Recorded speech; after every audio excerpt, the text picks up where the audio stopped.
ઉપલેટા જૈન જાગૃતિ centre દ્વારા જન્માષ્ટમીના તહેવારને લઈને સ્લમ વિસ્તારમાં ફરસાણ વિતરણ કરાયું। રાજકોટ જિલ્લાના ઉપલેટામાં વર્ષોથી સેવાકીય પ્રવૃત્તિઓ કરી રહેલા શ્રી જૈન જાગૃતિ સેન્ટર દ્વારા આવનારા તહેવારો જન્માષ્ટમી અને સાતમ આઠમને લઈને ગરીબ પરિવારોમાં ફરસાણ વિતરણ કરવામાં આવ્યું હતું। આ સંસ્થા દ્વારા ઘણા વર્ષોથી ઉપલેટામાં પાણીના પરબ, ઉનાળામાં ઠંડી છાશ વિતરણ, જન્માષ્ટમી પર જરૂરિયાતમંદોને મીઠાઈ વિતરણ, ચોપડા વિતરણ તેમજ ગણપતિ ઉત્સવ જેવી અલગ અલગ સેવાકીય પ્રવૃત્તિઓ કરી રહ્યા છે અને હજુ પણ ગરીબ લોકો અને બાળકો માટે વધુ સેવાકીય પ્રવૃત્તિઓ કરી બતાવવાની ઈચ્છાઓ વ્યક્ત કરી છે। આજે પણ આ સંસ્થાઓ દ્વારા ઉપલેટા શહેરમાં તહેવારોને ધ્યાને રાખી 150 પરિવારોને ફરસાણની કીટ વિતરણ કરવામાં આવી હતી, જેથી નાના અને ગરીબ લોકો પણ તહેવાર અને ભગવાન કૃષ્ણ જન્મ ઉત્સવની ઉજવણીથી વંચિત ન રહે અને ગરીબ પરિવારોમાં પણ ઉત્સવની ઉજવણી થઈ શકે। વિપુલ ધામેચા, ઉપલેટા। મારું નામ અશોકભાઈ છે, જૈન જાગૃતિ પ્રેસિડેન્ટ।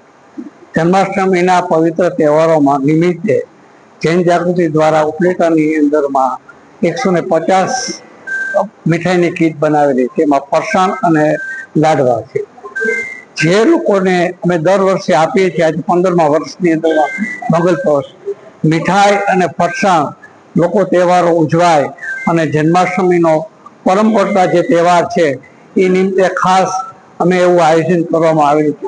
જૈન જાગૃતિ ટીમ દ્વારા અનેક કાર્યો કરવામાં આવે છે, જેવા કે ઉનાળામાં છાશ વિતરણ, શિયાળામાં ધાબળા, જે અનેક પ્રવૃત્તિનો લાભ લઈ જૈન જાગૃતિ લોકોની અંદરમાં સારા કાર્યો થાય અને લોકોમાં ખુશી આવે।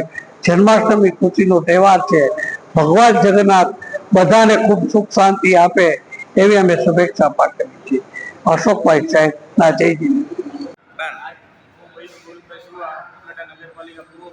આજ રોજ જે જૈન જાગૃતિ દ્વારા જન્માષ્ટમીના તહેવાર નિમિત્તે જે મીઠાઈનું વિતરણ કરવામાં આવે છે, એમાં જે અવનવી મીઠાઈઓ જેમાં કે મેસૂર, મોહનથાળ, ફરસાણ અને આવી અનેક સેવાઓ જે જૈન જાગૃતિ હંમેશા કરતી રહે છે અને કરતી એવી જ છે, જેમાં છાશ વિતરણ છે, શરબત વિતરણ છે, ચોપડા વિતરણ છે, વિદ્યાર્થીઓનું સન્માન છે અને હમણાં જ જૈન જાગૃતિને એના કાર્યક્રમો દર વર્ષે પ્રવાસ હોય છે। આવા અવનવા કાર્યક્રમો જૈન જાગૃતિ દ્વારા કરવામાં આવે છે। તો અશોકભાઈ શેઠ અને એની ટીમ જૈન જાગૃતિ અમને આજે બોલાવ્યા અને જે મીઠાઈ વિતરણ કરેલું ખૂબ આભાર। Chandravadiya senior school Upleta.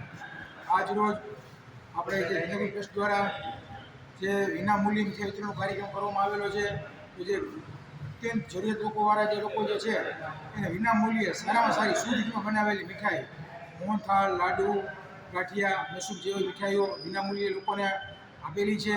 અને આ મિત્રો આ જે જૈન જાગૃતિ ટ્રસ્ટ જે છે એના પ્રમુખ શ્રી અશોકભાઈ શેઠ દ્વારા આ માત્ર એક કાર્યક્રમ નહીં, આખા વર્ષમાં ઘણા બધા કાર્યક્રમ કરવામાં આવે છે, જેમ કે ચોપડા વિતરણ, ધાબળા વિતરણ, ઠંડી છાશ વિતરણ, ઠંડા શરબતો, મીઠાઈ વિતરણ અને વિદ્યાર્થીઓનું સન્માન જેવા કાર્યક્રમો, જેમ લોકોને વિદ્યાર્થીઓને નવું સ્ટેજ મળે અને એનો વિકાસ થાય એના માટે અવનવા કાર્યક્રમો જિંદગી દ્વારા વિના મૂલ્યે કરવામાં આવે છે। તો આ તકે અમને અહીંયા બોલાવી પ્રમુખ શ્રી નગરપાલિકાના પૂર્વ પ્રમુખ મયુરભાઈ સુવા દ્વારા બધાનો અમારો દ્વારા મીઠાઈનો કાર્યક્રમ કરવામાં આવેલો છે।